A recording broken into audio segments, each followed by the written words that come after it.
We are now getting a real look at the inside and outside of the alleged nightmare property where Jeffrey Epstein is accused of abusing and trafficking females. His notorious Zorro Ranch in New Mexico, currently under state investigation, by the way, with allegations of sexual abuse and now even homicide. We have these photos that have now surfaced, which give you a better sense of what this property looked like and how it may match up to the allegations. Welcome to Sidebar, presented by Law and Crime. I'm Jesse Weber. All right, real quick, before we go any further, I got to tell you about today's sponsor, Proof Wallets, okay? I've heard that these are like the best wallets you'll ever have. I understand why the hype is real. Proof Wallets, first of all, I love this, is a veteran-owned company built by craftsmen who take pride in what they make. And it shows, look how well they're designed. Also, super secure. Not only are they RFID blocking, but they also hold up to 25 cards without feeling, bulky or like anything's going to fall out. The craftsmanship, that's obvious. But what really separates Proof is how they treat their customers. Did your wallet get damaged? Did it get stolen? They're going to replace it for free. And you can even customize it with images, text, logos, anything you want. So go to go.carryproof.com/sidebar, order yours today, use code sidebar for 20% off your entire order today. That is code sidebar for 20% off. With all of this talk about the Zorro Ranch now, we are getting a sense of what this place actually looks like. How does this compare to the allegations? Does the layout of this property tell us something? Now, the reason I'm talking about this is because we have photos of the Zorro Ranch and its layout. KO18 News out in Albuquerque did a whole piece on this. We also got our hands on this Zorro Ranch insurance report that gives us more details and more photos. And again, I want to go over this property in detail. But first, context. Why does it matter? Well, if you've been following our reporting, there is a sinister spotlight on this former property of Jeffrey Epstein's. The New Mexico Department of Justice has launched an investigation into the Zorro Ranch, and it was reported that investigators even began a search of it. Now, this is parallel to another investigation that is being done by state lawmakers. I'll talk a little bit more about that later on. But you see, not only have there been allegations of sexual abuse at this property, but there was a chilling accusation in the newly released Epstein files about homicides, about bodies being buried in the hills outside the property. And when you talk photos, even before I get into these shots of the property, look at these from the files, okay?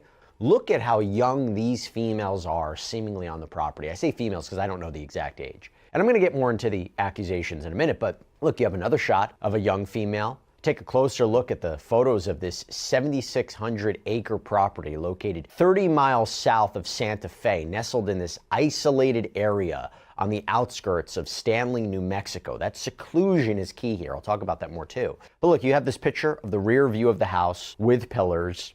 This one of the side room. This great room. Look how gaudy this is. Look how expansive this is. The office. We always talk a lot about Jeffrey Epstein's offices. Here you have a shot of a female in the office. I mean, you really get a sense of how grand this space is. Look at the interior shots. Swimming pool, garage. You have the accompanying ranch barns. It's so expansive. All these units. A bunkhouse. The firehouse, complete with a fire truck and a water tanker. Pretty unbelievable, to say the least. There's a lodge, too. A log cabin, a pole barn, which appears to have large trucks, tractors, construction equipment stored in it. It was reported that visitors thought this place looked like an amusement park. Epstein's accuser, Annie Farmer, said she was, quote, really glad that there is this renewed attention on Zorro, telling the iPaper out in the UK, when I was there, the thing that struck me was that it was like a world unto itself. Renowned accuser, the late Virginia Giuffre, in her memoir, said the Zorro Ranch was like Disneyland, with, quote, manicured grounds and gurgling fountains, a tennis court, and a grass airstrip and hangar, the main house being what she dubbed Epstein's castle. And it was reported that Epstein had hosted, a lot of people there, hosted celebrities at this property, like reportedly director Woody Allen, social critic Noam Chomsky, that Epstein would visit this property multiple times a year. KOAT reports that former Prince Andrew had visited the Zorro Ranch too, but we just couldn't independently verify that. But this is interesting when you look at the ranch manager home and office. Take a look at this, because we've talked about the ranch manager. There are a number of emails concerning the ranch manager in the files, upkeep of the property and all that. But look at this. Gotta call this out. So apparently the FBI interviewed the Epstein ranch manager. Take a look. Redacted and his wife, Redacted, have been managing the Zorro Ranch for Jeffrey for approximately 4 years. There are 5 to 6 full-time staff at the ranch, as well as some seasonal employees. Epstein spends approximately 50 days a year at the ranch during his downtime, mostly in the summer. In the summer, Epstein generally spends 2 to 3 weeks at a time at the ranch and is shuttled around by helicopter. The last time Epstein was at the ranch was Thanksgiving 2006. Remember, this is an interview from back in the day. Epstein normally flies into either Albuquerque or Santa Fe and is driven to the ranch. Very little notice is given before Epstein flies to the ranch, usually 24 to 48 hours. Epstein usually brings his personal assistant, redacted, his bodyguard, friends, personal trainer, and sometimes his masseuses. The masseuses are not normally flown to the ranch, but are hired by Redacted and Redacted. Redacted keeps the financial records and usually arranges the massages. The names of the masseuses are obtained from 10,000 Waves Day Spa or by referrals. Redacted said that the masseuses are all checked out and that they are professionals who are licensed massage therapists. There have been approximately 5 different therapists used in the past. Redacted said Redacted could provide the names of the therapists and the amounts paid to them, but that we needed to go to the office to meet with her. Upon arriving at the office and greeting Redacted, Redacted received a phone call from the, quote, main office that told him they were no longer allowed to speak with us. The interview was immediately ended. By the way, whenever you talk about massages, there was always the main narrative that Epstein used massages as a way to begin the sexual abuse of young women and girls. But again, there's more photos, there's stables, things like that. I have to share some exciting news right now. We have officially launched our own streaming app, Law and Crime Plus. Check it out. Get on the ground right now! This is Law and Crime Plus. Ad-free, on-demand access to our hit series and exclusive access to our case files, 911 calls. This is Kelly's brother. My wife and child got badly. And the evidence they don't show you on TV. Join the community and track breaking stories. Stream now on Crime Plus. Yeah, needless to say, we have a lot of cool things planned, and trust me, you will not want to miss it. Visit lawandcrimeplus.com today to grab our limited time offer of just $3.99 a month or $40.99 for the year. Okay, back to the story. Now, I was talking about this with my producer, Savannah, and she made a good point. Look how isolated this property is, right? Assuming all these allegations are true, and I'm going to talk about them more, that is a creepy detail. Look how spread out all these areas and all these buildings are, so isolated. All of that land. There's a line in the report that kind of shows that. The insurance report says the replacement cost of your home takes into account the following factors: the added difficulty of getting materials to your property. Again, because it's not near anything. It's alone. And actually, to show you some photos of how big and expansive this property is, look at this background of this photo of Epstein in the desert, or this photo of the opening to the ranch. I think this one does a really good job of seeing it. You have this aerial shot. Pretty incredible. Now, why does that expansive nature of the property matter? Well, there was an email from November 2019 and appears to be directed to an Edward Aragon. According to KOB4, he's a local radio host. The other names are redacted, and it says, Edward, this is sensitive, so it'll be the first and last email depending on your discretion. You can choose to take it or trash it, but this comes from a person that has been there and seen it all as a former staff at the Zorro. The material below was taken from Jeffrey Epstein's home as my insurance in case of future litigation against Epstein. Sorry, no questions. What is damning about Jeffrey Epstein is yet to be written. Did you know somewhere in the hills outside the Zorro, 2 foreign girls were buried on orders of Jeffrey and Madam G, seemingly meaning Ghislaine Maxwell? Both died by strangulation during rough fetish sex. And there appear to be links to purported sex videos in this email, including one that says sex video with minor. Quote, please arrange for 1 Bitcoin by 6 p.m. EDT today, Thursday, 11/22/19, to the BTC wallet address, redacted. The USB will be sent anonymously to your attention by overnight courier upon receipt of the funds. You have my assurance. This is exclusive, never shared before. No attorneys, no samples, no questions. Please confirm ASAP. Now, Aragon said he got this message anonymously. He sent the email to the FBI, which is why it was in the Epstein files that were released from the DOJ. He indicated he didn't end up paying this person, which when you think of 1 Bitcoin was reportedly worth $8,000 at the time, indicated that while he spoke to an FBI agent, apparently never heard anything back about what happened or the status of the investigation. And to be clear, we couldn't find more corroborating evidence of a homicide. We don't know if these allegations are true, or if true, when this would have happened. But apparently, again, this claim is being taken seriously. There's a renewed investigation. There's a search of this property. And when you look at this property in general and the way it looks in these photos, it is very much how it's described by the accusers. So based on the schematics that were obtained by KOAT, you have a ground floor that had areas like a gallery, a courtyard, a dining room, a mudroom, a garage, library, upper library, office, breakfast room. We're talking 18,000 square feet. Second floor, bedrooms, bathrooms, terrace, open courtyard. The basement had an exercise room, a massage room, jacuzzi, laundry, mechanical rooms, a lot of places, a lot of things to do. Now, a little history lesson here. So Epstein bought this property in 1993 from the family of the then New Mexico Governor Bruce King, purchased the leases from the state, or assumed the leases from the state, to get the wider surrounding area and essentially get more privacy. You know, apparently the closest neighbors were miles away. The nearest city was Santa Fe, 30 miles north. And apparently Epstein, you know, when he assumed these leases that were originally for grazing purposes, by all accounts, he never used this property for agricultural purposes. Epstein told the Albuquerque Tribune in 1995, "I think New Mexico is the prettiest, most spectacular state by a long shot. It's just a normal home." Actually, in the Epstein files, when Epstein sat down for that interview with Steve Bannon, remember this was part of potentially producing a documentary or film that would have rehabilitated Epstein's image, he talks at one point about the property, why he decided to get it in New Mexico. So why did I buy a ranch in New Mexico in 1993? So that gives you some sense. So I would have funded it in 1990. Los Alamos, which was the high energy lab up in New Mexico, was losing all its scientists. And Los Alamos, it was where Oppenheimer and where a lot of the nuclear weapons program, the bomb. That's where the Manhattan Project. Manhattan Project was at Los Alamos, and you bought your property out in New Mexico to be near that? Yes, because the scientists were going to be, they cut the funding for high energy physics.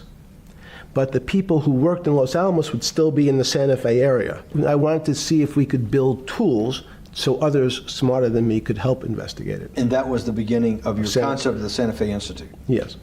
And Santa Fe Institute was founded to do study in this type of... Can these areas of strange things be described by some form of mathematics? By the way, it's maybe not the easiest place to upkeep, because you look at this email from back in 2012 by a redacted, seemingly former employee. It says, quote, "Mr. Epstein, I do hereby resign my position here at Zorro Ranch effective today. I can no longer do the job for you here. I have worked and done my best all these years and am tired, sick of, frustrated, and exhausted from trying to take care of this ranch with such obstacles. The treatment I have received has been unjust, unfair, and downright disconcerting to me. I will no longer take it, as there are other people that feel my job for you is not worthy and replaceable and treat me with disrespect. It has been said that it is easier to replace and start over so they can have their wish and rule your ranch without me. I would appreciate it if you paid me the rest of my vacation that I have not taken. It is attached. I will leave the company vehicle and keys here on ranch and can be reached by email. Thank you." No idea what that was about, but that's something. So the question now is, what allegedly happened there? Aside from those allegations of, bodies being buried, what happened there? Well, as you're seeing from these pictures, there were females on this property. And it was alleged that Epstein would fly in females to the ranch to hang out and allegedly be sexually assaulted on this secluded property. That he would entice these people with either money or jobs or connections or just a fun vacation. Listen to this account from what I believe was testimony in connection with Epstein's federal sex trafficking charges, that case out in New York City. Quote, in 2004, when I was 15 years old, I flew on Jeffrey Epstein's plane to Zorro Ranch, where I was sexually molested by him for many hours. What I remember most vividly was him explaining to me how beneficial the experience was for me and how much he was helping me to grow.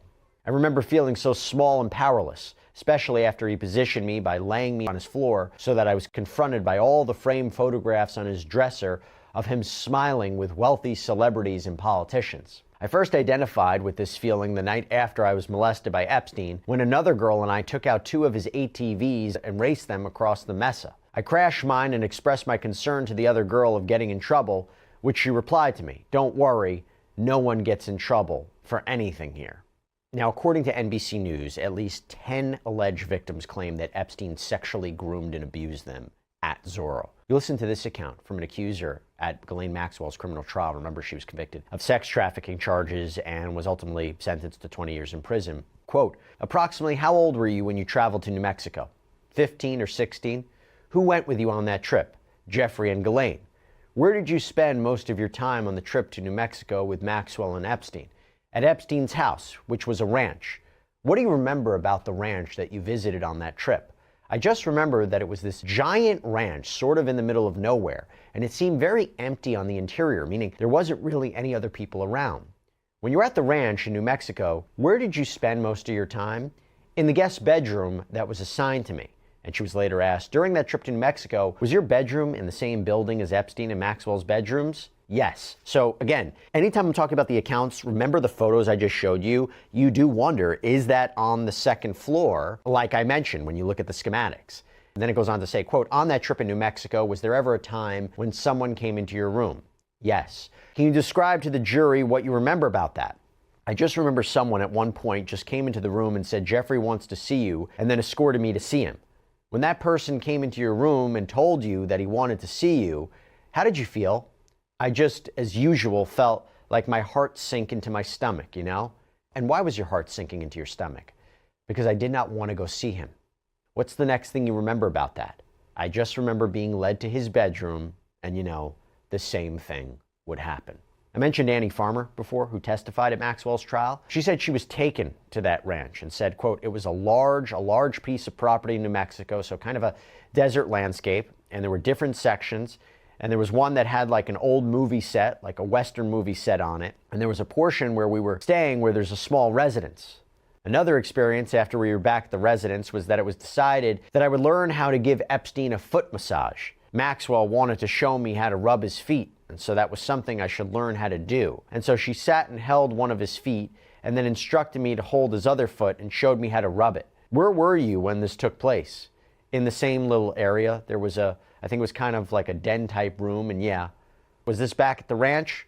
Back at the ranch. So again, you look at the interior of the property, you look at the blueprints, and you think about where this could have been. Quote, what did Epstein do while you were rubbing his feet? He seemed, to be enjoying it. He sort of made like groaning noises, like it felt good to him. How did you feel while you were rubbing his feet? I felt very uncomfortable. And she would go on to testify how Maxwell groped her, and Epstein at one point would jump into her bed and try to cuddle with her. You look at this from a court filing in the Epstein files from accuser Virginia Giuffre. Quote, to illustrate my connection to these places, I include 4 photographs taken of me in New Mexico. The first one is a museum in Santa Fe, New Mexico. We had gone sightseeing for the day. Epstein took this picture of me. I was approximately 17 at the time, judging from the looks of it. At the end of the day, we returned to Epstein's Zorro Ranch. Second picture is me on one of Epstein's horses on the ranch in New Mexico. The following 2 are from wintertime in New Mexico.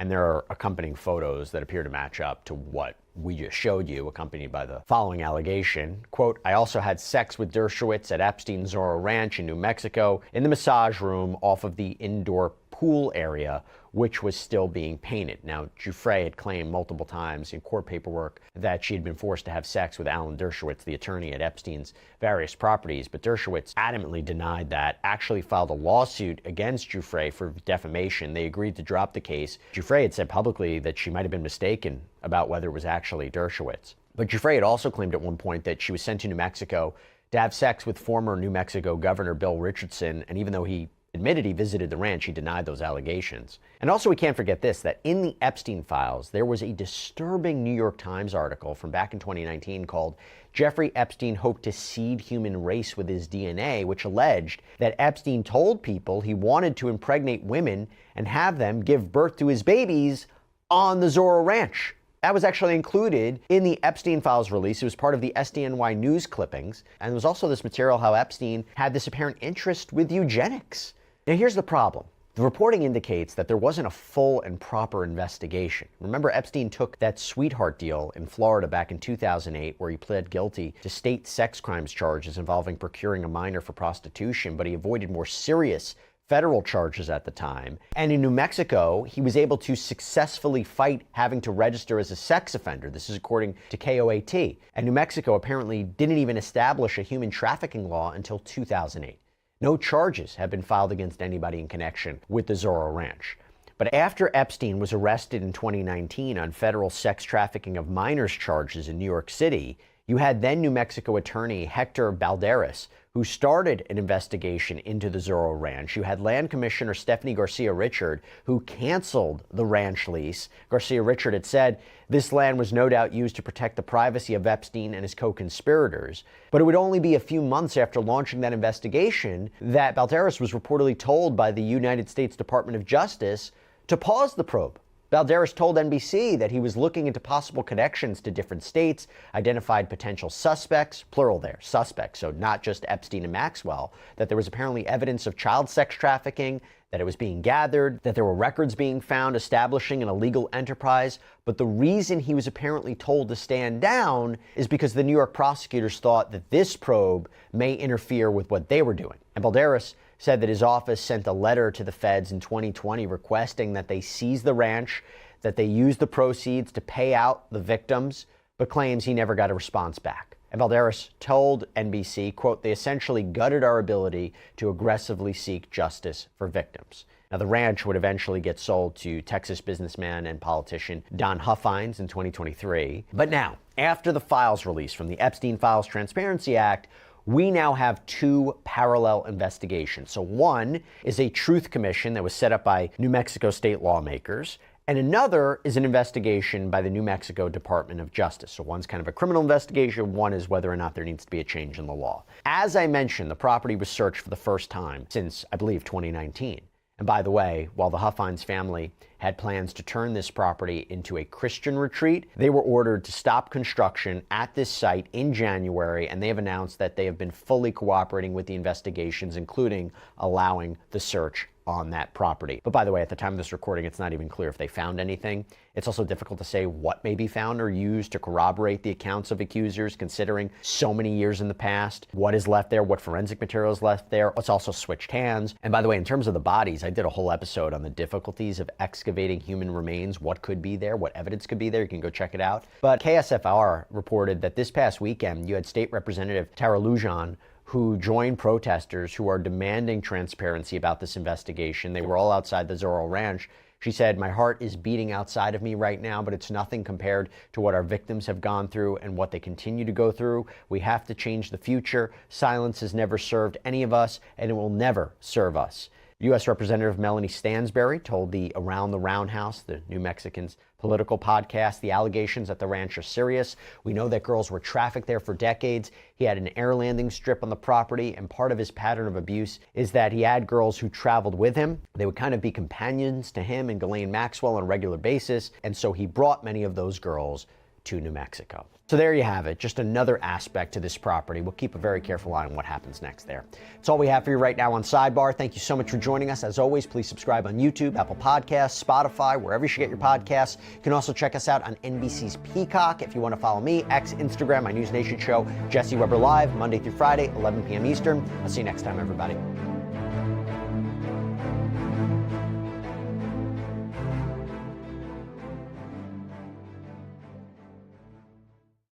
This is the complete timeline of the David case. From 2022 to 2026, this is a comprehensive look at every major development and detail in this story as we await the next steps for the singer accused of murdering a 14-year-old girl.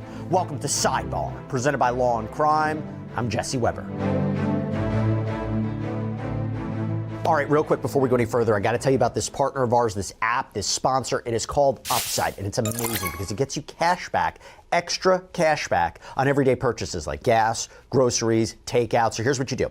You download Upside for free. You claim an offer at one of their 100,000 plus locations. You pay like normal with your card. You verify the purchase, and just like that, money back. So say I need to get gas or I want takeout one night, I'll search for Upside offers first, and after I spend, money appears in my app that I can transfer straight into my bank account. And by the way, Upside's frequent users, they earn an average of $254 back a year. So to start getting your cash back, click the link in the description or scan the QR code and make sure to use promo code SIDEBAR because you'll get an extra 25 cents bonus on every gallon on your first tank of gas. We have been covering all aspects of the David case since the story broke last year, but this is a story actually that goes back years before then. So what we want to do is clarify, simplify. This is a full timeline of all developments, all major developments, the investigation, the key dates that prosecutors claim these alleged crimes were committed. So this is going to be everything you need to know. This is a comprehensive look based on reporting and prosecutors' allegations. And when I say alleged crimes, by the way, I mean that David is currently charged with first-degree murder, continuous sexual abuse of a child under 14, and unlawful mutilation of human remains, all in connection with the death of 14-year-old Celeste Rivas Hernandez. So with that in mind, here we go. Full timeline of this entire story. Now, I said this goes back years before, right? January 2022, to be exact. According to the prosecution, in their pretrial brief, this is when David and then 11-year-old Celeste first met. The details of that meeting, not entirely clear. I'm sure that's going to be explored at a trial. Then you fast forward to November 2023, because that is when prosecutors claim David and Celeste began a sexual relationship when she was just 13 years old and he was 18 years old. And how do they know that? What is their apparent evidence to prove that allegation?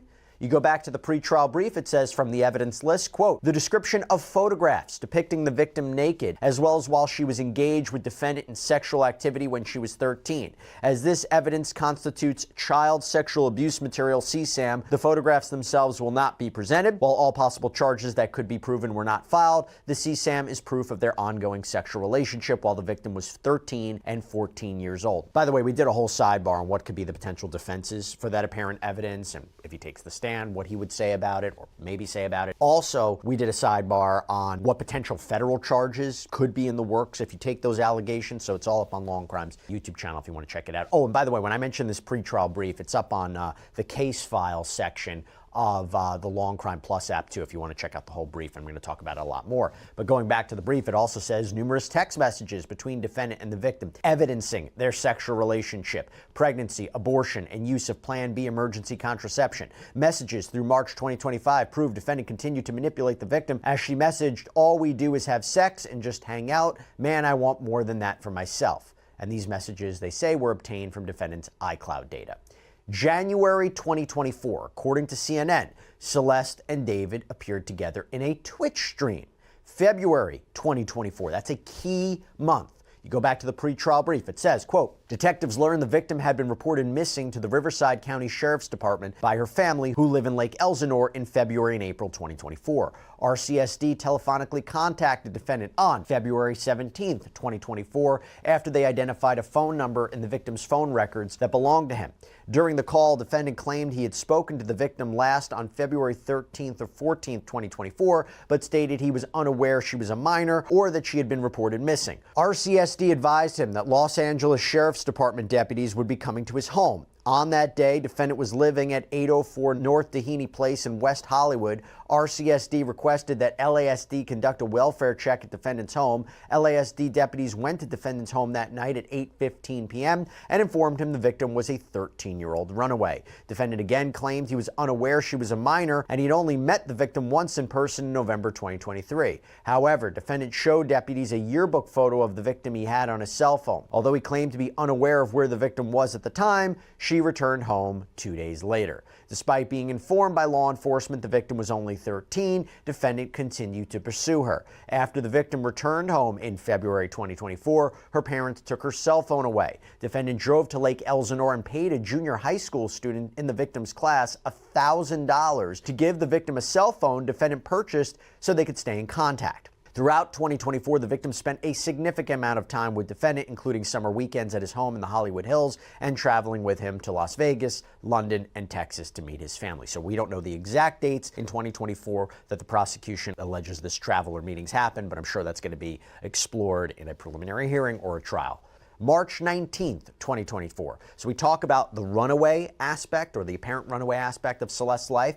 TMZ reported there is surveillance footage from a liquor store down the street from her home in Lake Elsinore, and this footage apparently captures a person in a black hoodie, white pants, who has reportedly been identified as Celeste walking and running down the street. April 2024. So just to be clear, April 2024 is when her family reports her missing, and she had been reported missing in 2024 3 times. April 5th was apparently the final time that she was reported missing. May 2024. According to ABC7, she reportedly called home.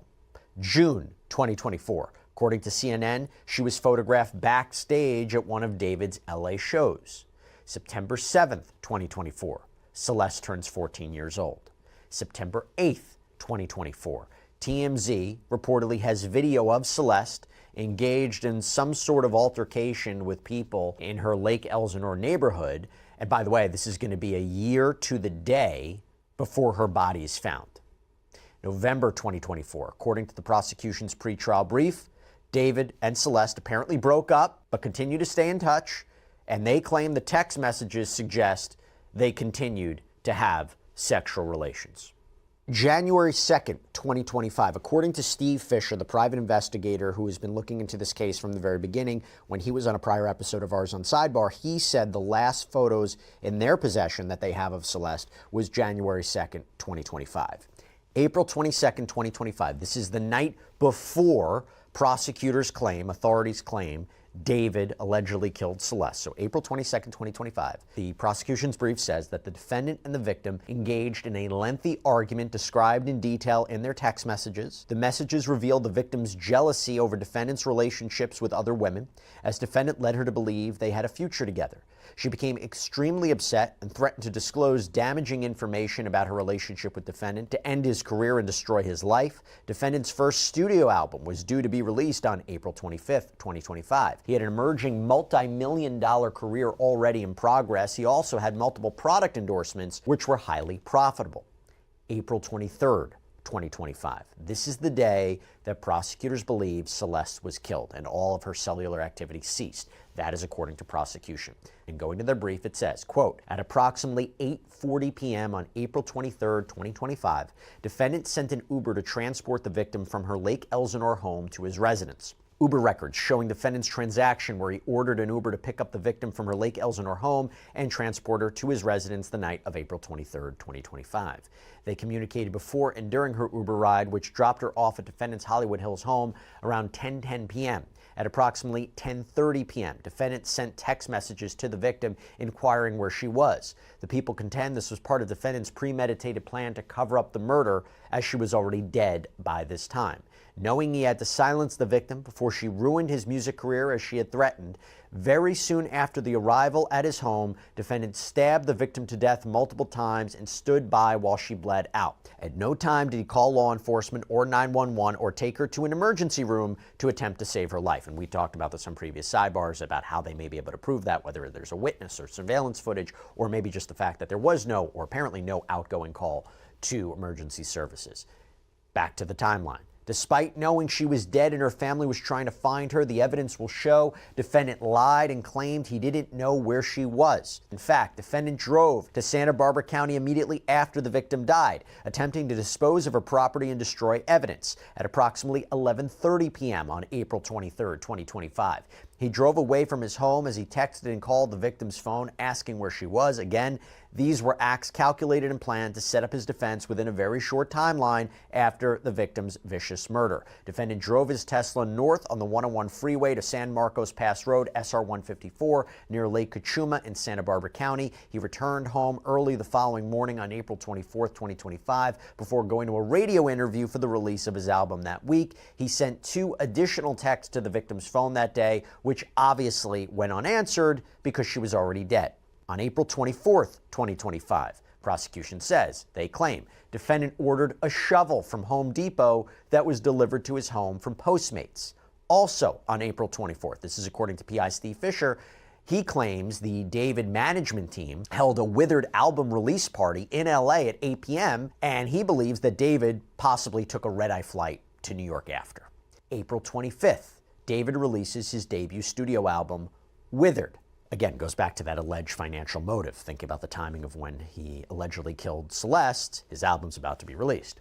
April 26th, 2025. The defendant never attempted to contact Celeste again. So the argument is that he killed her, right? That's the allegation. And the other argument is, I'm sure this is going to be made, is the prosecution will say, look, if he didn't do anything to her, isn't it odd that he never contacted her again, assuming these allegations are true? Go back to the pretrial brief. Prosecutors claim May 1st, 2025. defendant ordered and subsequently Amazon delivered 2 chainsaws to his home. May 5th, 2025. Defendant ordered and Amazon subsequently delivered a body bag, heavy-duty laundry bags, and a blue inflatable pool to his home. He made these purchases under the fake name Victoria Mendez. May 8th, 2025. Defendant returned to the same area in Santa Barbara County, leaving his home around 11:30 p.m. He returned to the area again on May 31st, 2025. This is an isolated site off SR 154 where the victim's identification was subsequently discovered in January 2026. We'll get to that. July 4th, 2025. According to TMZ, a live stream apparently shows David allegedly telling his purported friends Neo Langston and Sukana about the smell in his house, saying that he apologized for how his bathroom smells and claimed that he went to the bathroom 2 hours earlier. Now, if that's true, if that's going to be presented as evidence, possibly significant because the prosecution, they're filing the pretrial brief, claims that he lied to friends, business associates, and others who noticed, quote, a strong smell of decay in and around his home and vehicle. July 7th, 2025. Again, this is according to the prosecution in the brief. Defendant ordered and subsequently Amazon delivered a burn cage to his home under the same fake name as part of his plan to incinerate evidence. July 29th. Prosecutors claim surveillance video and other evidence confirms David was the last person to drive the Tesla, again, where we'll get into this, where Celeste's body was apparently found, before he left LA on a concert tour. Now, not entirely clear whether someone else could have moved it before the Tesla was found, but either way, it was reportedly found on 1405 Bluebird Avenue, which was parked approximately 400 feet from defendant's home at 1368 Doheny Place in the Hollywood Hills. August 5th, 2025. David's Wither Tour starts in Del Mar, California, and he was supposed to have performances in the United States and Europe and finish on November 4th, 2025. Key financial motive, timing, goes to that, right? And before he left for the tour, the prosecution alleges at some point he did the following, quote, defendant took horrifying measures to destroy and discard the victim's body. After placing her body into the blue inflatable pool to prevent her blood from spilling onto his garage floor, defendant used a chainsaw and perhaps other tools to cut off her limbs. Small blue plastic fragments were found embedded in the victim's remains, which were collected by the Los Angeles County Medical Examiner's Department. The fragments were analyzed by the LAPD's Forensic Science Division Trace Analysis Unit. An expert was able to make a physical fit match from the blue fragments to the blue inflatable pool purchased by defendant in May 2025. In order to distance himself from the victim, he amputated her left ring and pinky fingers because her ring finger contained a tattoo of his name. Her fingers have not been recovered. Defendant then placed her head and torso into the cadaver bag he purchased. He placed her limbs into a garbage bag, which he deposited into his front trunk, laying the cadaver bag on top. For several weeks or possibly months, defendant left the victim's body to decompose inside his Tesla. August 27th, according to Fox 5, the position of the tires on the Tesla was marked by authorities, so it's parked there and it's now being noticed. September 3rd, according to Fox 5, a parking citation is issued for the Tesla. September 5th, the Tesla is towed and impounded in a Hollywood tow lot. September 8th, the day after what would have been Celeste's 15th birthday, her decomposed, dismembered body is reportedly found in the front trunk of the Tesla. Prosecution alleges that the manager of the tow yard where the Tesla had been impounded noted the strong smell of decay and the presence of flies coming from the vehicle. He notified the Los Angeles Police Department. Hollywood auto detectives, through departmental resources, determined that the Tesla was registered to the defendant. At the tow yard, LAPD detectives opened the Tesla's front storage compartment and observed a black cadaver bag covered in insects. Inside the bag, they discovered a severely decomposed head and torso. A plastic garbage bag beneath the black cadaver bag contained the dismembered arms and legs. However, the victim's ring and pinky fingers on her left hand had been amputated and were not found in the Tesla. September 9th, David, as part of his tour, reportedly performs at the Fillmore out in Minneapolis. September 16th, the Los Angeles Medical Examiner positively identifies the body as that of Celeste through dental records. And investigators say that Celeste has an index finger tattoo reading "shh," similar to a tattoo that David reportedly has. September 17th, detectives from the LAPD Robbery Homicide Division serve a search warrant on this reportedly $20,000 a month rental property, which David was renting near where the Tesla was found, 1368 Doheny Place, and bags of evidence are reportedly seized. And, according to the prosecution in the brief, quote, inside the garage, detectives discovered evidence consistent with the dismemberment of the victim's body in the inflatable pool, which contained multiple linear cuts. Several biological samples, which tested positive for blood, were collected within the garage area. DNA analysis determined that various samples matched the victim's unique genetic profile. September 19th, 2025, David officially cancels the rest of his tour. September 23rd, 2025, David transfers ownership of his Texas home to his mom. Now, there is kind of mixed reporting on, because we have seen reporting that he made changes on September 18th and September 22nd, and he transferred 2 Texas homes. Either way, why is this important? Why is it suspicious? Well, the argument would be he did this, right, because he thought he was going to get arrested. I wonder if that's going to be an argument. I wonder if that's going to come up, but that's something to keep in mind. Could it have been for financial reasons? Sure, but I do wonder if it's going to be something that comes up at trial. September 25th, 2025, Celeste's body was reportedly released to her family. September 29th, 2025, it is revealed that Celeste's death certificate lists her cause of death as deferred and her manner of death as pending. We're going to get into more of this in a minute. But also on that day, we got a statement from the LAPD that read, quote, the Los Angeles Police Department's Robbery Homicide Division has been diligently investigating the death of Celeste Rivas Hernandez over the past several weeks. At this time, we can confirm that Celeste Rivas Hernandez is deceased and her body was found in the front trunk area of a Tesla belonging to David Burke. The vehicle had been parked at the location from which it was towed for several weeks, so Ms. Rivas Hernandez may have been deceased for several weeks before the discovery of her body. The Los Angeles County Medical Examiner has not yet determined the cause or manner of Ms. Rivas Hernandez's death. As such, it remains unclear whether there is any criminal culpability beyond the concealment of her body. RHD is thoroughly examining every aspect of this case to uncover the truth and seek justice for Celeste Rivas Hernandez and her family. We appreciate the public's patience and understanding as we continue this investigation. Further updates will be provided as appropriate, but at this time, we are unable to answer additional questions. Now, obviously, that caused quite a bit of stir and confusion about how the investigation was going and how no one could be charged with her death. But then you go to October 2025, and we learned through reporting from the New York Post that David has hired celebrity criminal defense attorney Blair Burke. Did a whole Sidebar episode on her and potential defenses too, but at the time he hadn't been criminally charged, but reportedly hired her. November 2025, it is reported that David is no longer cooperating in the investigation.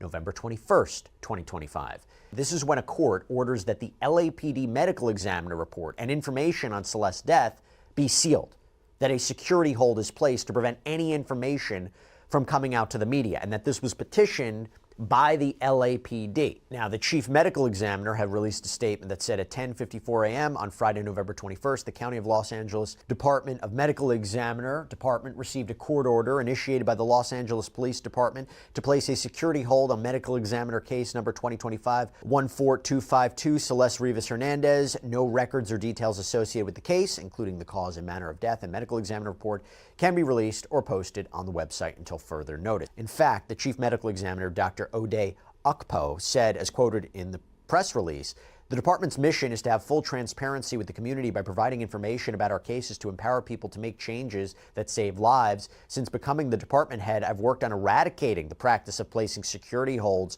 on medical examiner cases simply by law enforcement request. The practice of security holds is virtually unheard of in other counties and has not been proven to improve outcomes in the legal system. We are dedicated to serving our community with full transparency. However, the law precludes us from doing so while the court order remains in this case. So arguably a little bit of tension there between the ME's office and LAPD, maybe, maybe not. And I did a Sidebar episode when I talked about potential defenses and whether this is something that's going to be explored by the defense. By the way, LAPD Robbery Homicide put out a statement that said at that time, quote, the LAPD sought to seal the records of the Los Angeles County Medical Examiner's investigation into Celeste Rivas' death. That order was sought only to ensure detectives from the Robbery Homicide Division learned of important information surrounding her death before the media and the public. The order was not sought to undermine transparency. December 9th, 2025. While it wouldn't be publicly released until after David's arrest, we have learned that the medical examination on Celeste was completed on December 9th, 2025. You read verbatim from the summary portion, and it says, Quote, autopsy examination was limited by extensive post-mortem changes. There are 2 penetrating wounds of the torso with smooth edges that may represent sharp force injuries. The wound on the upper abdomen penetrates the liver, and the wound on the left chest penetrates one of the left intercostal spaces with disruption of the adjacent ribs' cortical surfaces. The left lung appears intact. The bilateral upper and lower extremities show full thickness dismemberment. Multiple other skin and soft tissue defects are present without apparent associated internal injuries. The etiology of these defects is not clearly apparent due to severe post-mortem changes. Post-mortem toxicology performed on liver tissue shows the presence of a low level of ethanol, which may be due to post-mortem changes or ingestion and does not appear to be contributory to the cause of death. Given the history and circumstances as currently known by me in the setting of the findings by examination, ancillary studies, and in the absence of other definitive causes of death, the cause of death is multiple penetrating injuries. The manner of death is classified as homicide. And the report also shows there was presumptive positives for benzodiazepines and methamphetamine, MDMA, in Celeste's system. So now we get a sense of when authorities knew what. By the way, we start hearing rumblings at this time about a grand jury hearing evidence in Celeste's case. We don't have a ton of details. We would later learn there were reportedly 3 grand juries hearing evidence. And in December of 2025, we learned reportedly that David's manager, Robert Morgenroth, allegedly testified and reportedly said in a hallway during a break in the courthouse that the LA County Deputy DA, Beth Silverman, was, quote, very pushy on why I didn't call police. This is per TMZ. And that he allegedly said that, quote, I feel like I didn't have the responsibility to do that and just wanted to continue with the tour. January 2026, David's family is reportedly subpoenaed to testify, purportedly in front of a grand jury regarding Celeste's death. January 17th, 2026, Celeste's passport card, as I mentioned before, was found by a Caltrans worker off SR 154 in Santa Barbara County. Remember, that's where authorities claim David traveled to possibly dispose of evidence. January 22nd, 2026, David's purported friend Neil Langston was arrested in Montana, allegedly at his mom's house, on reportedly a failure to appear as a witness on that charge. It was reported that the local PD had assisted the LAPD on this. February 4th, 2026, TMZ reports that Langston appears in a Los Angeles courtroom, reportedly to testify before the grand jury, but only for 30 to 40 minutes. Raises a lot of questions. If this is true, what did he testify to? He was so important. Short time to testify, right? Immunity deal. Did he plead the fifth against self-incrimination? I'm sure that'll be explored later on. February 2026, David's father, mother, and brother challenged subpoenas to travel to LA and testify, but a Texas court denied their petition. Notable was this comment from a court hearing where Bennett Dodson, assistant DA for Waller County out in Texas, told the court, don't think it's a secret to anyone at this point that Mr. David Burke is a musician who's quite famous, and this matter concerns a car that was registered to him at these witnesses' address here in Houston that had a dismembered, decomposing body in it. I would say if a car with a dismembered, decomposing body is registered to your home address, that is something you should expect to be questioned by the authorities about, and that's what this is, Judge. We learn from these court filings that there is, in fact, a murder investigation into Celeste's death and that David is the target. March 13th, 2026, Neil Langston posts private Instagram stories that reportedly read, quote, thankfully, I'm legally fine in every way, and boy, do I got all my receipts for things, ha ha ha ha. And then he reportedly posted, I think the worst part is that I've told so many people that I trust and I thought knew me as a person, my side of things, all for that to be thrown out that window as soon as I get arrested and they slap that bleep's name next to mine. And for the record, the thing I was arrested for wasn't even charged. They never filed it and my warrant was retracted because there is more to the story than what's on the news. April 16th, 2026, David was arrested. Armed personnel took him from a Hollywood Hills home just over a mile from the tow yard, which was significant because we hadn't had any clue where David was during all this time. He had reportedly been radio silent since he canceled his tour, reportedly had made no public appearances, but he was arrested, not formally charged, by the way. That was interesting. He was arrested, not formally charged, and we would learn that a grand jury never officially indicted him. And instead, this case would move forward through a preliminary hearing process in which a judge, would determine whether there's sufficient probable cause to support the charges and have this case move forward towards trial. We're going to get more on that in a second. April 20th, 2026, Los Angeles County District Attorney Nathan Hochman announces the formal charges against David. Today, I am announcing the charges against David Anthony Burke, the musician known as David, spelled D4VD. In connection with the brutal and horrific murder of Celeste, a 14-year-old at that time. These charges include the most serious charges that a DA's office can bring. That is first-degree murder with special circumstances. The special circumstances being lying in wait, committing this crime for financial gain, or murdering a witness in an investigation. These special circumstances carry with it, along with the first-degree murder charge, a maximum sentence of life without the possibility of parole or the death penalty. The determination on whether or not the district attorney's office will seek the death penalty will be made at a later time. Before I get into the actual charges, and there are additional charges against Mr. Burke, including continuous sexual acts, lewd and lascivious sexual acts with an individual under 14 years old, and mutilating a human remains of a body. Before I get into the description of these charges and their seriousness, I want to look at this as a parent. I am a parent of 3 children, and a parent's nightmare is a situation where your daughter goes out one night and never comes back. As we will show in a court of law, and what I also want to make sure about that the understanding of these charges is clear, is my description of these charges is not evidence that we are going to present in court. These charges, in fact, will not be evidence in the court.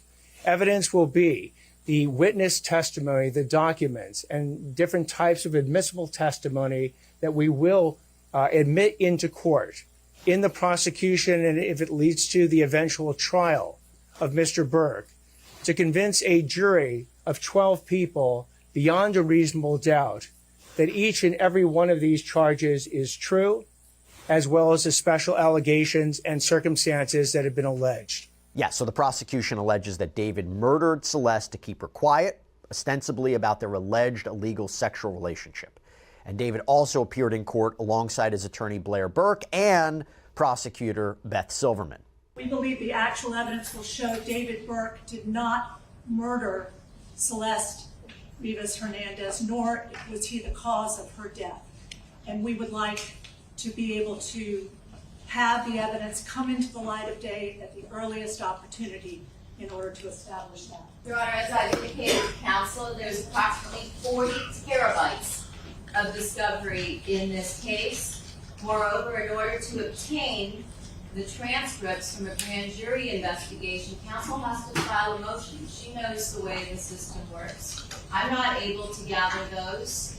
They have to be provided after the court orders them released because it was an investigation. Second of all, if counsel plans on going to a preliminary hearing within the 10 days, it is unlikely that there will be very much discovery provided within that period, given the voluminous nature and how long it's going to take to copy onto drives.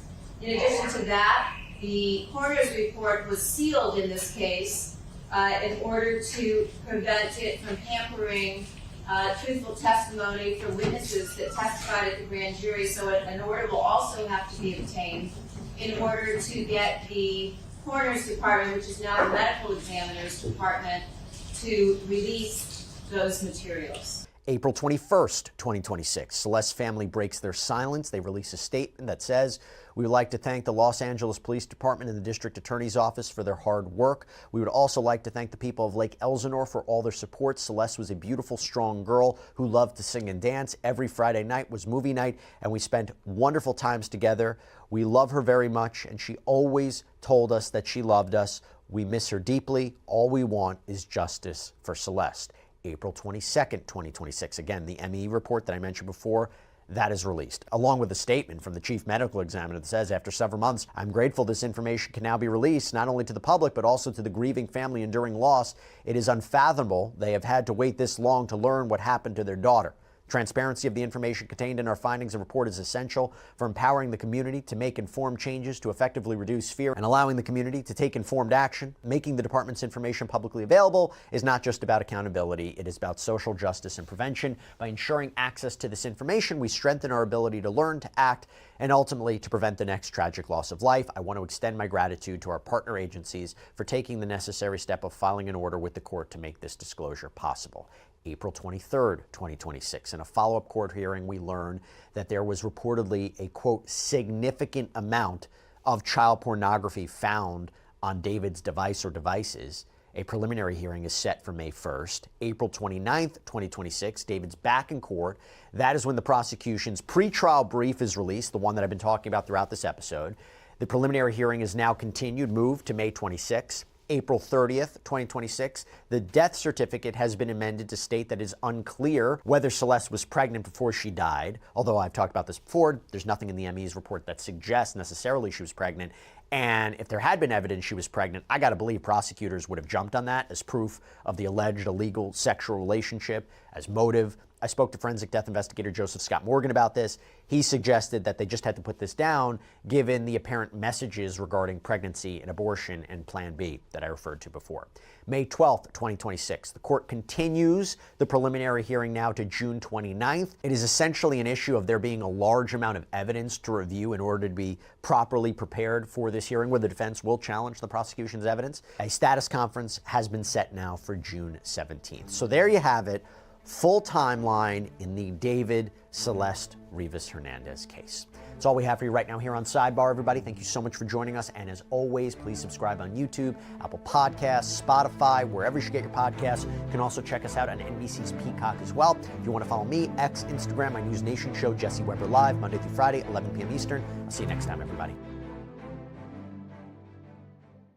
The Alexander brothers, Alon, Oren, Tal, they're all on trial right now in New York federal court. The wealthy trio that are in the real estate and security industries are accused of rape and sexual assault going back decades, allegedly luring women into their webs with the promise of fancy parties and luxury vacations, only for those dream dates to turn into nightmares.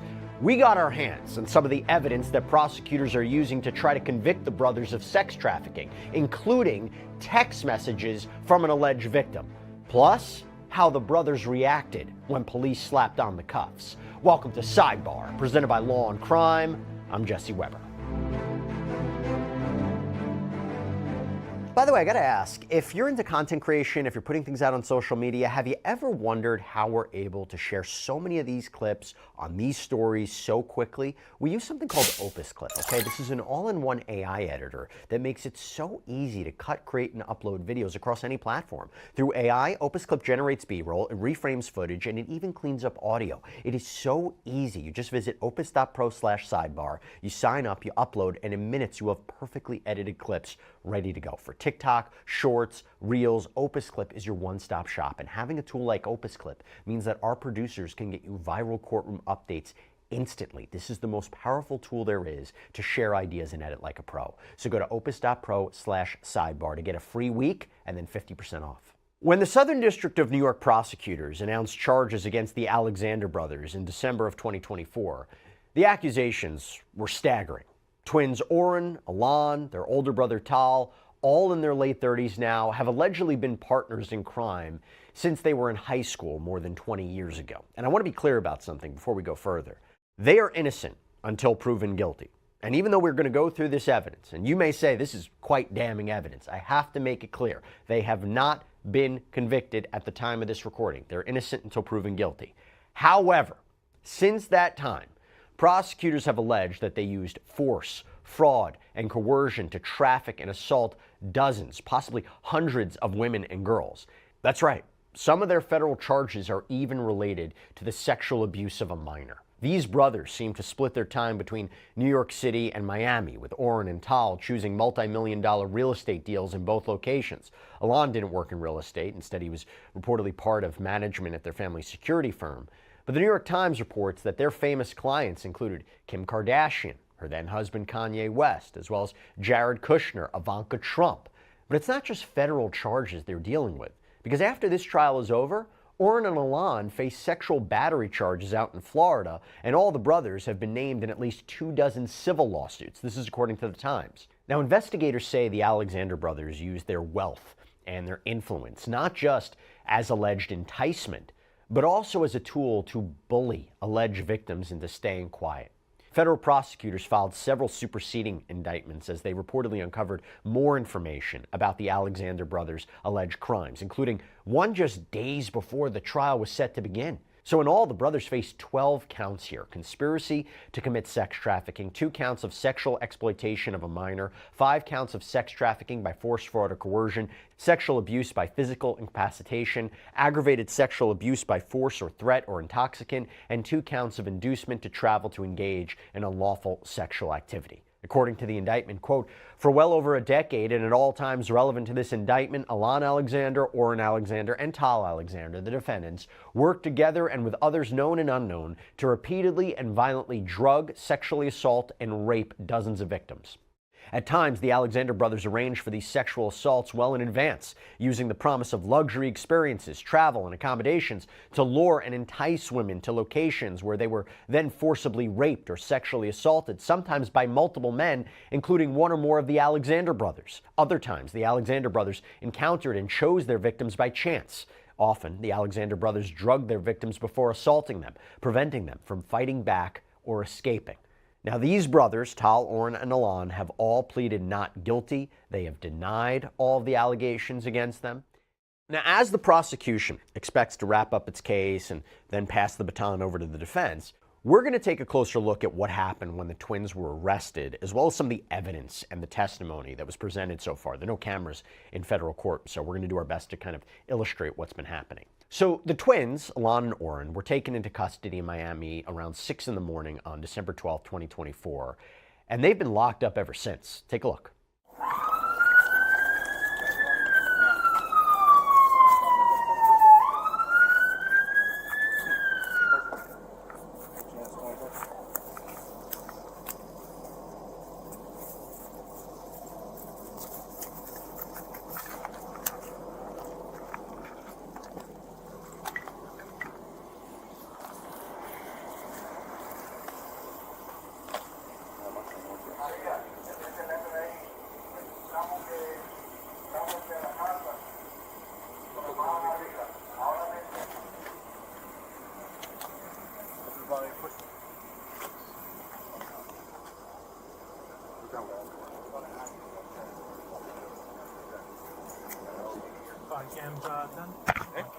No, it doesn't matter. Lo que hago es liberar aquí. If you want to stop, si quieres, macho, pero no, pero me giro. Lo que hago es que hay que saludar.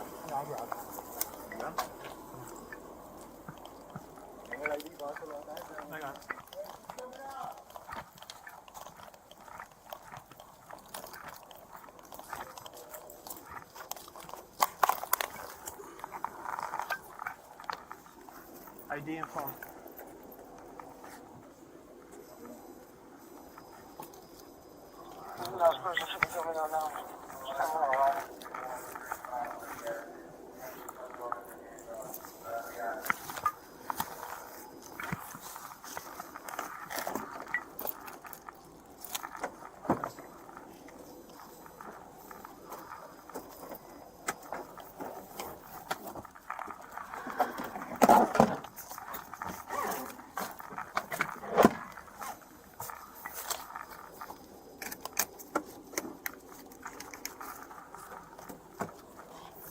Yeah, the brothers appear to have exercised their right to remain silent during their arrest, though they did have some questions for detectives as they cooled their heels in separate interrogation rooms. Good morning. Good morning. Alon, what's up? Your name is it Alon or Elon? Alon. Alon. It's practice. It has no sugar in it. All right. I know you saw me earlier. My name is Detective Alvarez and this is Detective Smith. That's with my families. Your family, like your wife or your children, they're back at the in front of your residence with the FBI. Yeah, they're still there. As far as I know that they were placed in an SUV with members of their team, so I know that they're back there. Well, we left, obviously. I just got a couple of questions. It's very simple. Obviously, I mean, there's no really need, we don't need to cut around too much. Obviously, the FBI, I'm not part of the FBI either. We work for Miami Beach, okay, with detectives here in Miami Beach. Obviously, the FBI executed a warrant in the residence today here for whatever case they're investigating. We have a case that we're investigating from our jurisdiction, It's back an incident that named you as an apparent subject back in 2016. Yeah, sometime in December 31st of 2016. Okay. We would obviously love to talk to you if you wanted to talk to us. If that's something that you want to do or not, I mean, it's up to you. I guess I need to talk to my lawyer, have a lawyer ready for the civil cases. Okay. So I kind of figured that was going to be your answer. Yeah.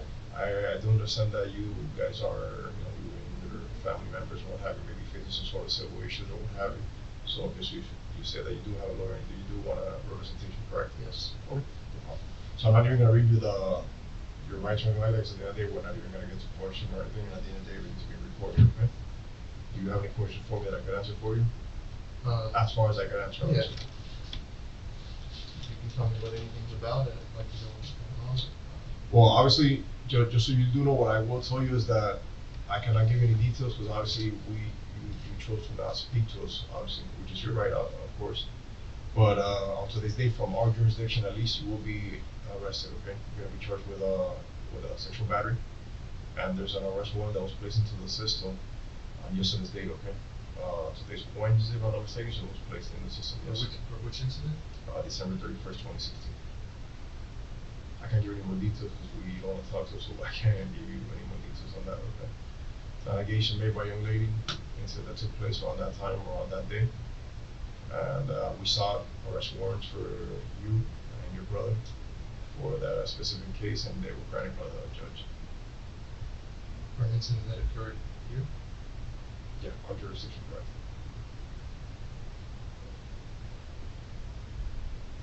Okay. How long ago? Coming up on 8 years. Yeah, December 31st, 2024 will make 8 years.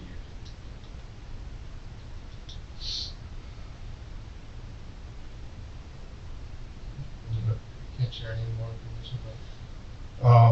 At the moment that you ask for legal counsel, I cannot go any more into details on our investigation. If you wanted to talk to us, then certainly I can share more things with you, and we could go into that conversation. That's something that's strictly up to you, obviously. Okay. When do I call my lawyer? We're gonna go ahead and put your arrest affidavit together. You're gonna be transported. So as soon as you get transported out of here, you can make the phone call. Thank you, sir.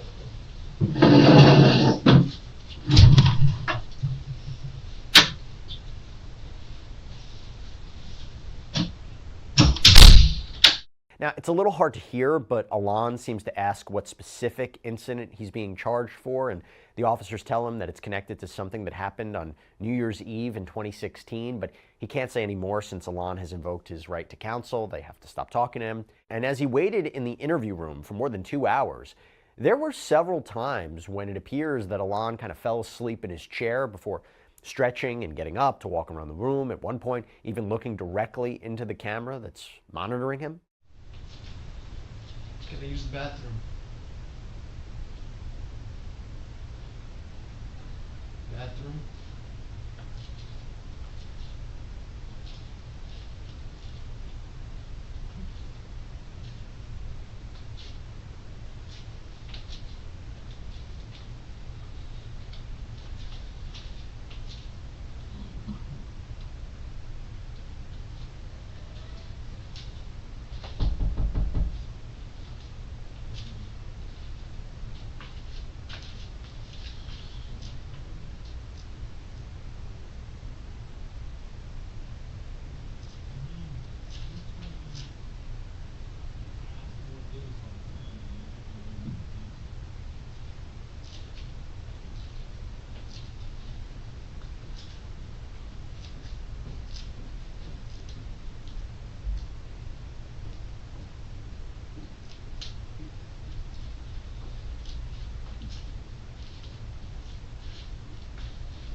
His twin Oren was being held nearby too.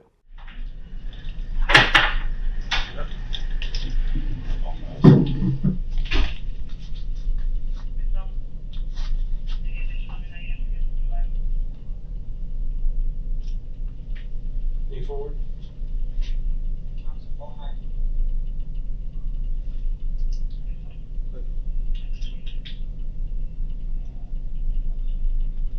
Put this hand on your head. Lean forward a little more. Close the keys on this side. There you go.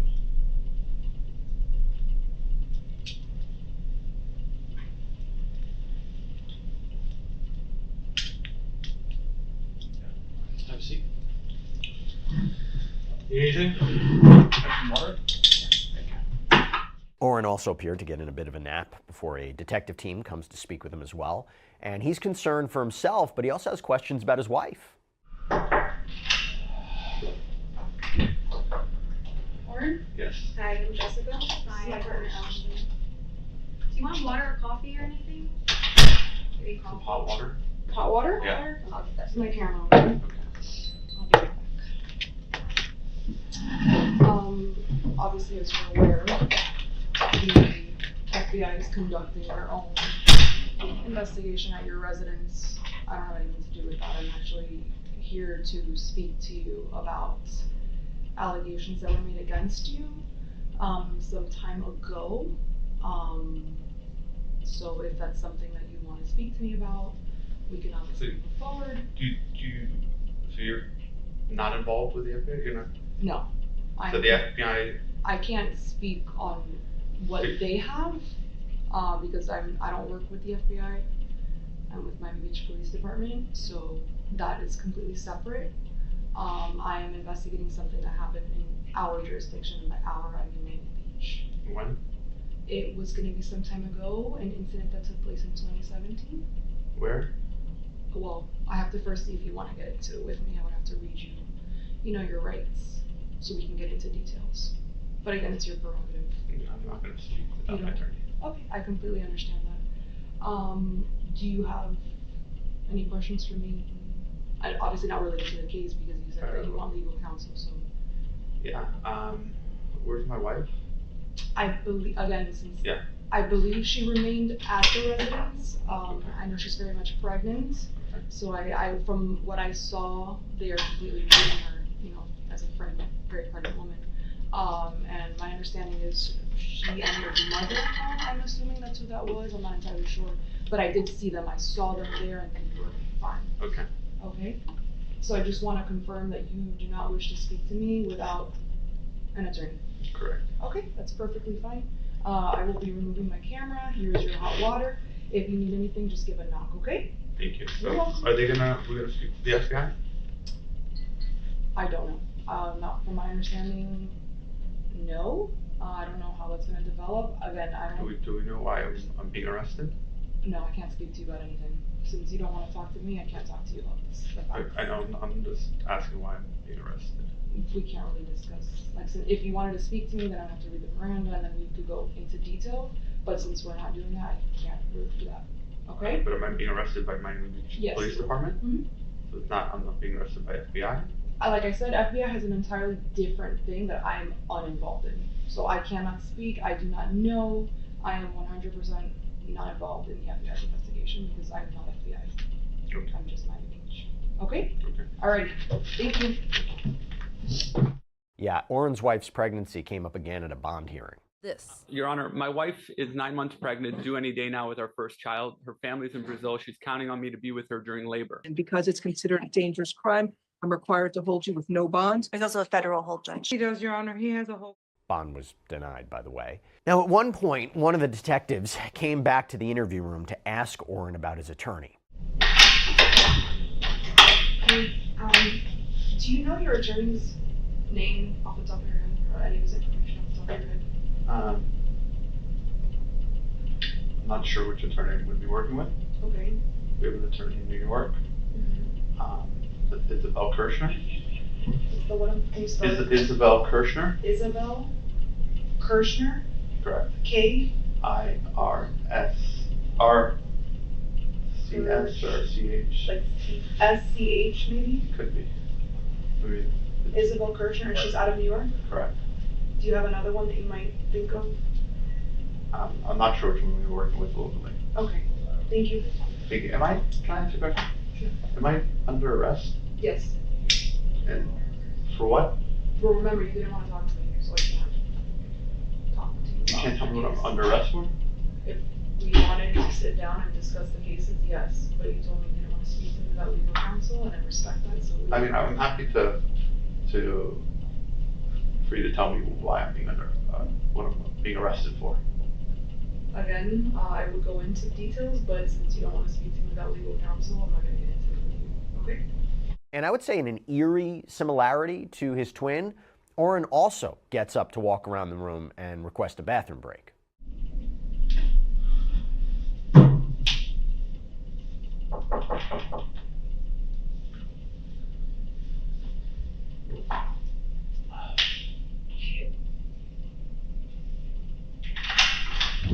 Hi, can I use the bathroom? Yeah, give me 1 second. I'll get somebody to help you. Thank you. So after hours alone in those separate interview rooms, Alon and Oren are taken to the jail. Hey, you're gonna get transported. Wait, sir. Let's put your hands behind your back for me, please. We'll make this as comfortable as possible, all right?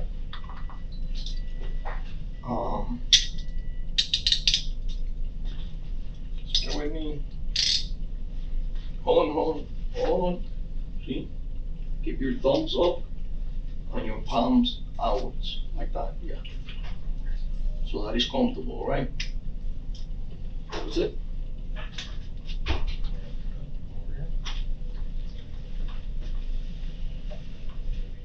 So it was determined that the federal charges, that federal case would go first, that would have priority, and the men were taken to New York to face trial there. The state cases, right, where only the twins face charges, will follow after. If they're convicted on the federal counts, they're going to maybe face life in prison, by the way. You had a spokesperson for the brothers, Judah Engelmeyer, who told the New York Times in an emailed statement, "The defense maintains that our clients did not drug anyone, did not rape anyone, and did not traffic anyone." In fact, during opening statements, attorneys for Oren and Tal claim that the men were just playboys, womanizers who like to party, have sex with women. They encouraged the jurors to look beyond the possible dislike for their clients, but to determine if they actually did anything criminal. That's the crux of the case. And you had famed defense attorney Tenny Garagos, who told the court, two things can be true at once. You can disapprove of their lifestyle and still find them not guilty. So what evidence does the prosecution have as they try to lock up the brothers? Well, I want to dig into that. So nearly a dozen alleged victims have taken the stand so far. Some of them are alleged victims named in the indictment. You have others that have been called to bolster the claims of those women with their own stories. And the prosecution hopes to show a pattern of manipulation and abuse, which is very important for these federal charges. Again, cameras aren't allowed. I mean, obviously, if you followed our Diddy coverage, you know that very well. But what the court did is they released exhibits like photos and text messages that the prosecution is using as evidence to make their case. So we're going to build from that. Some of those messages are from the first woman to testify against the brothers, who used the pseudonym Katie Moore. In June of 2012, Katie, who says she was a 20-year-old college student, was excited to be invited to a get-together to watch the NBA Finals at actor Zac Efron's apartment. Now, to be clear, Efron has not been accused of any sort of wrongdoing in this case, but he has been photographed with the brothers, who are very big in the New York party scene, okay? Katie claims, she alleges, that she was drugged and assaulted after that party. There are text conversations that she had, seemingly, with two different male friends that were entered into evidence. So first, I want to show you messages with Nicholas. Katie appears to write, "Ainsley went to the Gansevoort pool party and met this guy, Tal Alexander or whatever. Apparently he and his brothers are known for their big deal real estate company. Anyway, he and Ains have been talking all week. They briefly met up last night. This guy and Zac Efron are friends, and he invited Ainsley. And Ainsley needs a wings woman, clearly, but we're actually going to try to make it about work, LOL." So a few days later, Katie apparently messaged Nicholas a link to an article along with the name Alon. And Nicholas asks, "What's that?" And she says, "Did you read it? Alon was the guy from Thursday night. I found out earlier from Ainsley that he had a twin. It's him. Gross. Nicholas has a strong reaction saying, ugh, report him, put him away. She responds, I just want to forget about him and his brother, and I want them to forget about me. He says, or you can bleep them, bleep their life, and put them away. She sends a sad face and says, but I can't. And when he asks why not, Katie appears to write back, because I couldn't have my parents finding out, or anyone else for that matter. It would upset them so much. Now, I have to tell you, first of all, when you are dealing with claims from years ago, the first thing that comes out is, well, did you tell anybody that this happened? To have contemporaneous text messages seemingly or allegedly referring to this incident, that is a huge piece of evidence. Now, I want to go back to this. Nicholas responds, they'd support you. It's not your fault. Hasn't Law and Order SVU taught you anything? And she messages, LOL, silly, I know, and I normally think to do the same, but when you're actually put in that position, kinda, it changes a little. And his response to that is just a lot of exclamation points. So she asks if he'd like to come to a release party with her, and when he says no, she messages back, don't be angry. Plus, if he got off scot-free, and here it appears that the rest of that particular message is redacted. Now, it's unclear what the rest of that sentence might have said, but then the message is, what do you think would happen now that he has millions and his name is on the line? And Nicholas says, if you came out and said it now, and then there's another chunk appears to have been redacted. He then says, I have a voicemail from the night you left me that didn't make sense. And he also points out that she has Ainsley to back her up when she asks, what does the voicemail say? He replies, I don't know. It doesn't even make sense. And then in another series of messages, Nicholas texts, maybe the drug can still be in your system. You should get a drug test tomorrow. You should have gotten one the next day. She responds, I know what I should do, but I really just want to forget about it, not see or speak to him again. And Nicholas messages, wouldn't you like to see him one more time to take his life away, make him think it for years in a case? And Katie says, I'll think about it. And he again encourages her to get a drug test the following day. Nicholas then says, if you want, I can talk to Ian's mom, and she could probably definitely hook us up with a good lawyer friend to see what your chances would be with everything you have, and this would all be with no one knowing. The alleged victim says, I don't know. I will get the test done first. If anything shows up, then I will consider it. If not, then I won't. To which he responds, okay, one step at a time, but get it done tomorrow. It's already been a while. And they go on to discuss where she should go for testing before she says goodnight. It's unclear if she ever had any screening or testing done, but those messages, again, are quite compelling. So next, I want to go through messages between Katie and a man named Greg. Quote, LOL, okay, so we were there, chilling, drinking. I go up to Ains and Tal, and they offered me some Molly. Greg says, is that cover for what I think you're trying to say? So she tries again, this time changing the spelling of the word Molly, which is another name for MDMA or ecstasy. And Greg texts, damn, you rolled last night? She replies, not a lot, a tiny bit, yeah. He remarks, casual Thursday night. And she says, unfortunately. So he tells her to continue. Now, by the way, that could be problematic, right? If someone voluntarily takes a drug, goes to credibility, goes against this idea that you didn't consent, goes against this idea of you didn't know what was going on. I'm not saying that's what happened here, but it's obviously something defense attorneys will work with. So it continues. So anyway, I started to feel it a tiny bit, never felt it hugely throughout the night. We went to Bravac after. A club, he asks? She responds, and everything was fine. Yes, like the club, ha. And Katie continues, it was fun. We had tables, it was cool, like rolling with Zac Efron, ha ha ha, I guess figuratively and literally. Anyway, I'm there and I'm not that bad, and then I get to a point where I just stop remembering. And next thing I know, I'm like me again, but a few hours later, like a switch, I instantly snapped out of it, like instantly.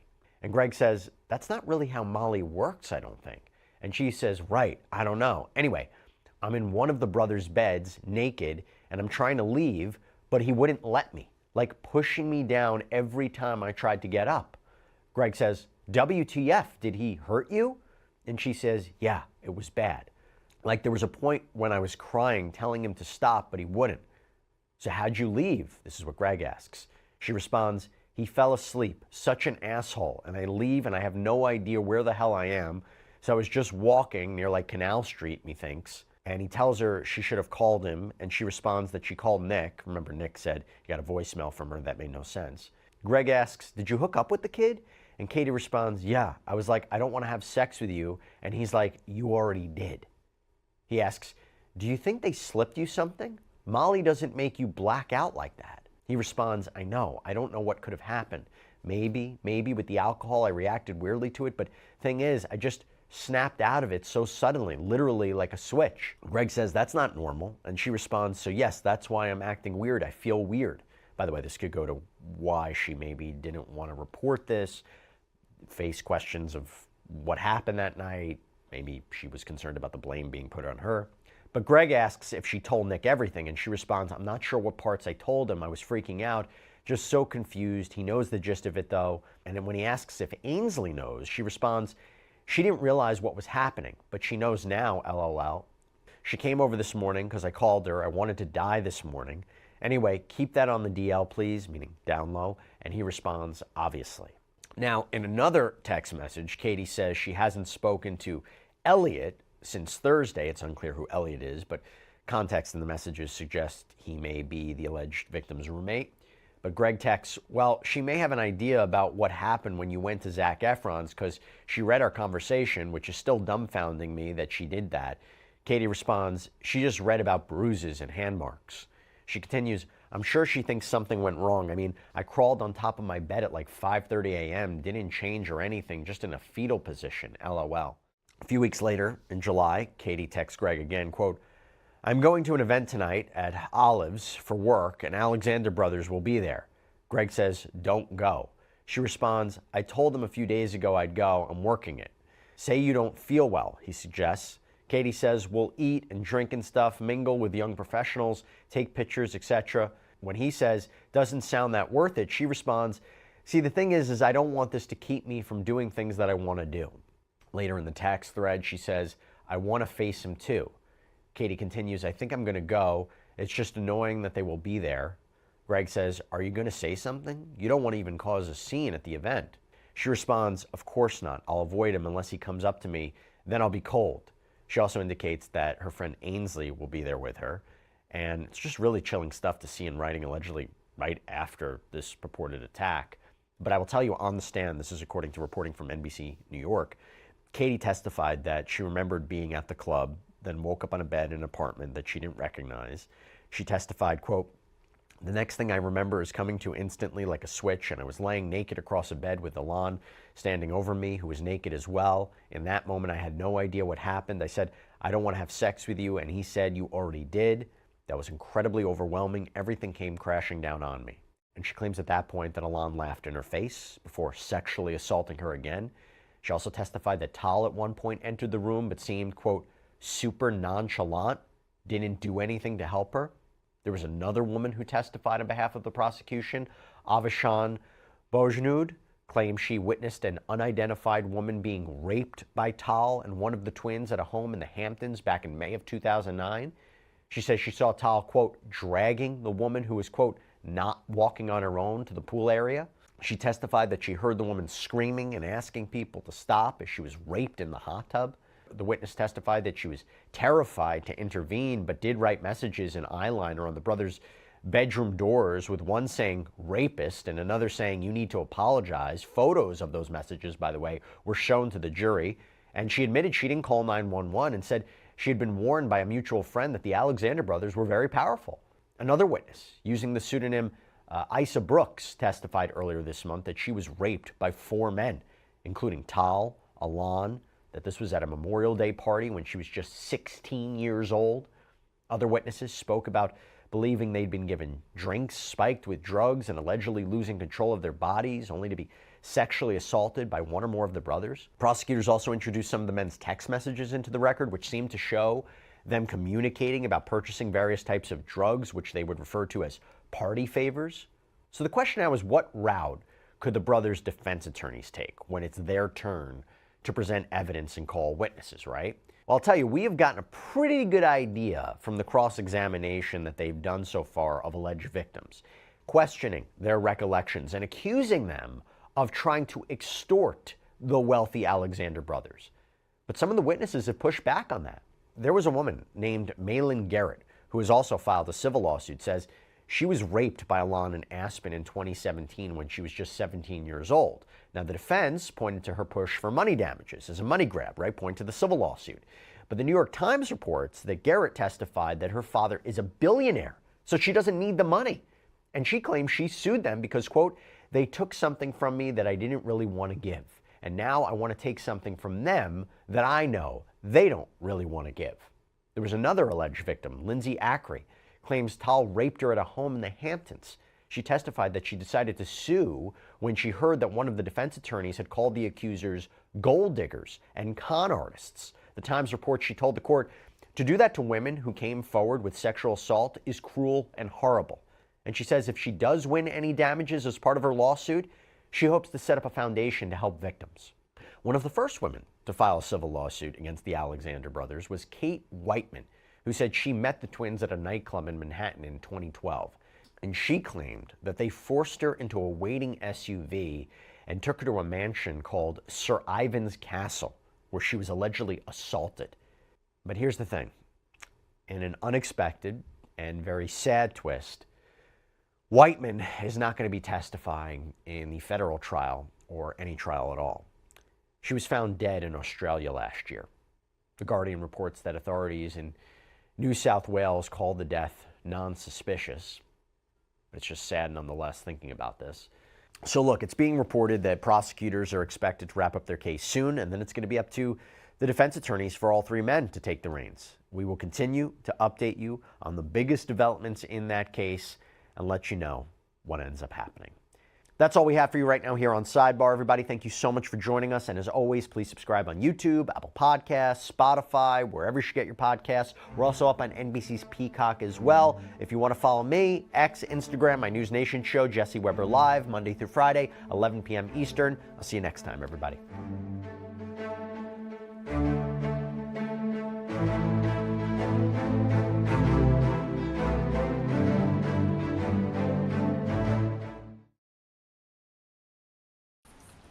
All right, guys, thank you very much for coming today. I have called you for a very special thing. We have an event day after tomorrow, and Khushi, you will make the necessary arrangements. Khushi. Yeah, sure, sir. You seem a bit off today. Everything is good, sir. Don't worry, I will do. All right, I am counting on you. All the very best.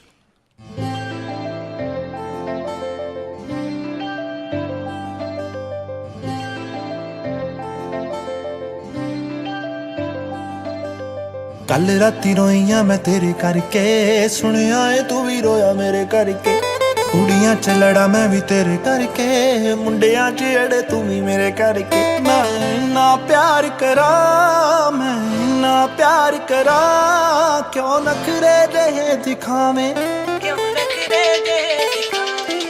ਇੰਨਾ ਨਾ ਸਤਾਇਆ ਕਰ ਮੈਨੂੰ ਮੇਰੀ ਜਾਨ ਨਿਕਲ ਨਾ ਜਾਵੇ ਮੈਂ ਜਦ ਵੀ ਕੁਝ ਬੋਲਾਂ ਤੇਰਾ ਨਾਮ ਬੁਲਾਂ ਤੇ ਆਵੇ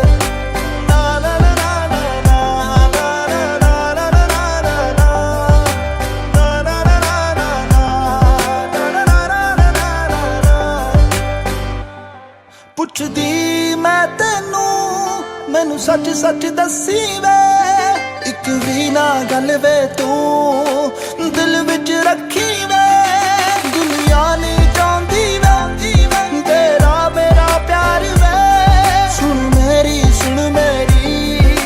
ਸੁਣ ਲੈ ਯਾਰ ਵੇ ਤੂੰ ਨਹੀਂ ਸੋਹਣਾ ਲੱਗਦਾ ਏ ਹੈ ਜਦੋਂ ਵੀ ਲੜਦਾ ਏ ਜਦ ਵੀ ਕਿਸੇ ਨਾਲ ਗੱਲ ਕਰਾਂ ਮੈਨੂੰ ਪਤਾ ਵੇਖ ਕੇ ਸੜਦਾ ਏ ਰਾਜ ਤੂੰ ਹਰ ਵਾਰੀ ਹੋਏ ਰਾਜ ਤੂੰ ਹਰ ਵਾਰੀ ਲਾਵੇਂ ਇੰਨਾ ਨਾ ਸਤਾਇਆ ਕਰ ਮੈਨੂੰ ਮੇਰੀ ਜਾਨ ਨਿਕਲ ਨਾ ਜਾਵੇ ਮੈਂ ਜਦ ਵੀ ਕੁਝ ਬੋਲਾਂ ਤੇਰਾ ਨਾਮ ਬੁਲਾਂ ਤੇ ਆਵੇ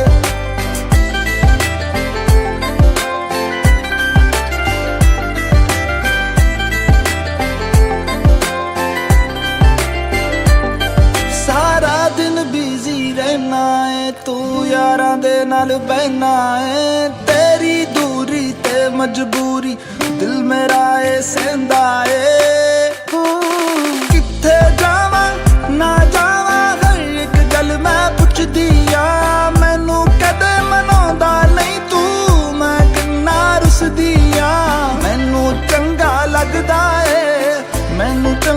लगदा है भावें सिर मेरा तू खावे इन्ना ना सताया कर मैनू मेरी जान निकल ना जावे मैं जद भी कुछ बोला तेरा नाम बुलाते आवे